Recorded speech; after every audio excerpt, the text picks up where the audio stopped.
Hello friends, I'm doing something a little bit different today.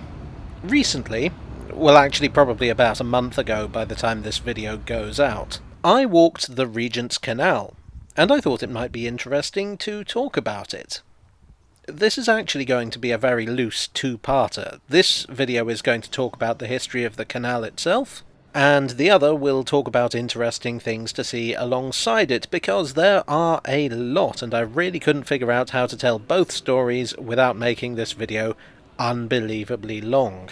So the Regent's Canal was first proposed in the early 19th century by one Thomas Homer, who suggested a canal that would run from the East London docks at Limehouse to Paddington Basin in West London.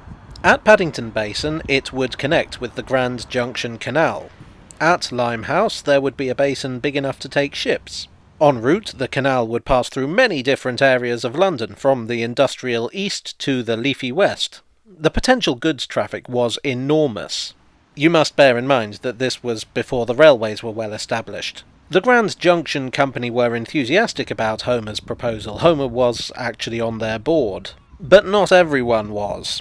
One complaint was that there were too many locks in the plan. Another was the fact that it required two tunnels, one at Islington and one at Marylebone. There was even an alternative proposal to build a railway instead.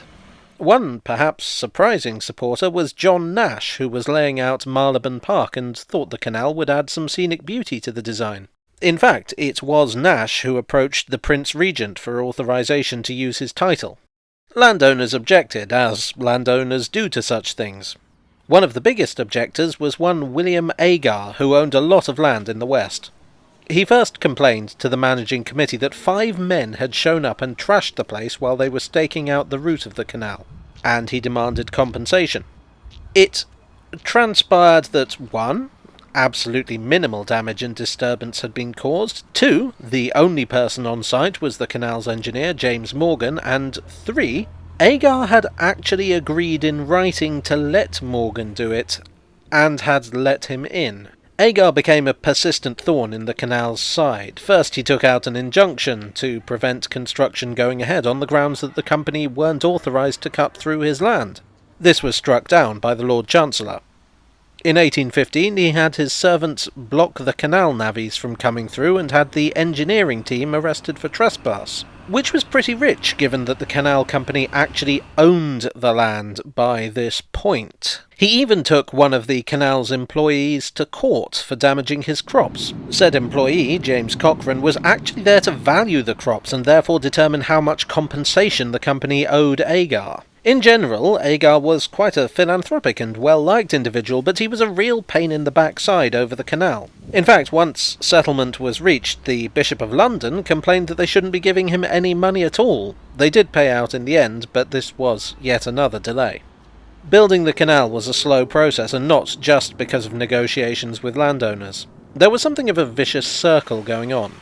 Construction was slow, so people were unwilling to invest, so construction was slow. Ironically, one of the financial hindrances came from Thomas Homer himself, who had by now been employed by the company. Charles Munro, the company chairman, received a letter in 1815 advising him to check Homer's receipts. He wrote to Homer, who duly replied, explaining that he had in fact been embezzling money and was now fleeing the country. I mean, I guess it was nice of him to write. After going to Ostend, then back to London, then heading up to Scotland, he was arrested and sentenced to 7 years' transportation. Naturally, this business didn't exactly inspire confidence in the canal among investors. The tunnels were a cause for concern too. As I mentioned earlier, locals objected to the concept of a tunnel, to which the company patiently responded that the tunnels would be no larger than ordinary sewer tunnels and even further below ground level. A competition was held to design the tunnel through Islington. Most of the entries were unsuitable, with one exception. However, this design turned out to have been stolen from the engineer William Jessop. The thief might have got away with it were it not for the fact that Jessop was one of the judges. In the end, James Morgan was given the job. Construction of the tunnel took longer than expected and cost considerably more due to unforeseen concerns about the weight of the roof. However, refreshingly for 19th century industrialists, the committee in charge believed that the extra expense was justified on the grounds of safety. On the 12th of August 1816, the Prince Regent's birthday, the first section opened from Paddington to Hampstead Road. But behind the scenes all was not well. Attempts at raising money were still proving unsuccessful, and work had ground to a halt. The company was threatened repeatedly with bankruptcy and was constantly hounded by creditors. A novel solution was suggested by the Committee of the Society for the Relief of the Manufacturing Poor, namely to bring the unemployed in as cheap labour, with half the costs covered by the relevant parishes. The labour wasn't cheap enough, though, as the government refused the Canal Company alone to pay for the rest. Morgan even forfeited his own salary until work could recommence. Now let's talk about locks. The Regent's Canal uses double locks. Keeping the canal supplied with water was a major concern for the builders. Colonel William Congreve, who is probably most famous these days for the military rockets he invented, designed a boat lift that he believed could eliminate the need for locks, as well as saving water. Unfortunately, the company building the prototype, Maudsley & Co., couldn't get it to stop leaking, and in 1818, the Canal Company abandoned the idea. The aforementioned James Morgan settled on double locks instead, which couldn't make as much of a saving as Congreve promised, but at least worked. By the way, have you noticed how many Williams there are in this story? Delays in construction continued. The projected opening in 1819 slipped by. On the 1st of August 1820 it finally opened with a grand procession of barges, although one newspaper report also stated that the opening was attended by several gangs of robbers who committed depredations in the most outrageous and daring manner. Despite all this, the canal was a success. In 1828 nearly 500,000 tons of goods were moved. Homer had predicted that most of the traffic would come from the Paddington end, but in fact it was the expanding docks that were to prove the canal's saviour. The company invested in a number of improvements despite their creditors. A steam tug was put in place at the Islington Tunnel, attached to a chain in the roof. Cargoes were varied: coal, grain, oil, sugar, spices, timber, anything really. London had a powerful appetite, and the canal was there to sate it.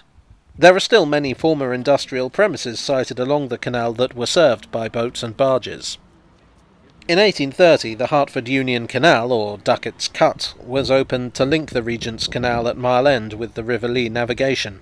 This was not a success, and eventually got taken over by the Regent's Canal in 1857. In 1838, the railway arrived at Paddington. This poached a lot of the canal's traffic, to the extent that the company had to lower its tolls. However, some railways made use of the canal. The Great Northern Railway built a depot at King's Cross, and the North London and London and Birmingham railways had depots at Camden. Actually, several proposals were made to buy the canal up and convert it into a railway. One in 1845, one in 1846, two in 1859, one in 1860, in 1863, 1865, 1874 and 1877. In 1880, the company actually accepted a buyout by a company called the Regent's Canal City Docks Railway Company. However, the company didn't actually bother building a railway and instead just made improvements to the canal. They changed their name to the Regent's Canal and Dock Company. Now, in all the excitement about railways, I skipped over one of the biggest incidents to take place on the canal in 1874, when Macclesfield Bridge was destroyed in a barge explosion. Actually, I have already covered this in detail, so I'll just put a link up in the corner there. During the 20th century, the canal faced continued competition with the railways, as well as the rise of the lorry. It had some success in joining forces with other canal companies in the face of their common enemy. Most of Britain's canals had been taken over by the Board of Trade in 1917 as a wartime measure, and both the Regent's Canal and the Grand Junction Canal had found this new way of working suited them pretty well. Therefore, the Regent's Canal bought out the Grand Junction, plus a couple of canals in Warwick that the Grand Junction were in the middle of purchasing. These were the Birmingham, Warwick and Knapton, and the Birmingham and Warwick Junction. The four companies officially became the Grand Union Canal on the 1st of January 1929. The history of the Grand Union Canal is a complicated one, involving a lot of acquisitions and improvements, many of which have nothing to do with the Regent's Canal. One significant change was the way things were run. At the start, boat owners simply paid to use the canal. But the canal company gradually came around to the idea of buying their own boats. Why have a slice when you can have the whole cake? So in 1934 they bought out Associated Canal Carriers Limited, one of the major boat owners, and rebranded it as the Grand Union Canal Carrying Company, or GUCCC. They engaged in a program of boat building, coming up with new and modern diesel-powered cargo boats that they hoped could compete with faster forms of transport. But trouble was on the horizon. The trouble was that being a boatman was a dying trade. It was hard work, not just work, but a lifestyle. The boatman had little certainty in his life, where he would end up at the end of the day, what his working hours were, how much he would earn. Some carriers had their families living on board, but it was increasingly seen as not ideal for children. Boatmen left the trade and no one was coming in to replace them. If a person wasn't born into the business, it was hard to convince them that this was a more worthy trade than something easier and more stable on land. During the Second World War, yet more boatmen were conscripted, and despite a recruitment drive, there was still a labour shortage on the canals. Several women came forward, but were turned down. The Ministry of War Transport, though, thought there was mileage in the idea of training women. Only the GUCCC were willing to cooperate with this scheme, and with the assistance of boatwomen Frances Trail, Daphne March and Kit Gayford, the Boat Women's Training Scheme was founded, eventually numbering 45 members and being taken over by the ministry in 1944. Boat women employed by this scheme wore an Inland Waterways badge bearing the initials IW, which led to them being nicknamed the Idle Women. With the end of war and return of the boatmen, they actually did find themselves idle, and most left the waterways. In 1948, under the provisions of the 1947 Transport Act, the canals of Britain were nationalised. The many canals, docks and boat owners suddenly found themselves under the control of the British Transport Commission, which many saw as an unwelcome takeover by pen pushers in Whitehall who had no understanding of the working and traditions of the canals. In 1963, the British Waterways Board was formed to specifically take over the running of canals.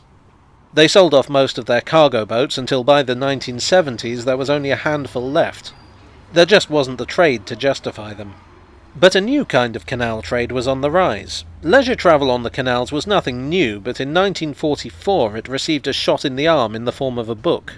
This is Narrowboat by L.T.C. Rolt, or Tom as he preferred. Appropriately, I picked my copy up at Word on the Water, the floating bookshop at King's Cross. Narrowboat was Tom Rolt's account of living on Britain's canals with his wife Sonia, a former member of the Idle Women. The book sold incredibly well and drew attention to the declining canal system. The popularity of this book led in 1946 to the founding of the Inland Waterways Association, with Rolt as a founding member. These two factors led to a revival in interest in the canals and a rise in their use for leisure and living. Unrelated, but Rolt would later go on to become the founder of the Tallyllyn Railway Preservation Society, which was the start of the Heritage Railway movement. In other words, he is perhaps the most important individual in the history of the British industrial preservation scene. With the canal revival, it certainly didn't escape people's notice that the Regent's Canal was a rather handy thing to have. In 1951, as part of the Festival of Britain, local artist John James started running trips from Edgware Road to Hampstead Road and back using his boat, Jason. This was a huge success, and James was soon joined by other operators. These days, passenger traffic is by far the biggest commercial use of the canal. Add in the many boat dwellers and leisure travellers, and the canal is a success today in ways that Thomas Homer and James Morgan could never have predicted. Take that, Agar.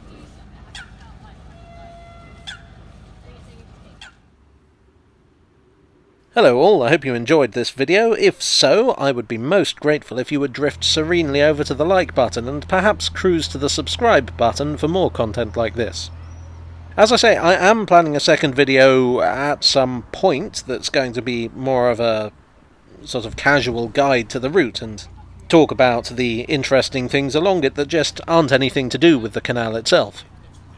As I'm sure you'll agree, this story is complicated enough without detouring to talk about this chimney, this studio, or this pub. Thanks as always to the ever-generous donors on Ko-fi and Patreon. You are the James Morgan to my Islington. and I'll see you all again very soon. Cheerio.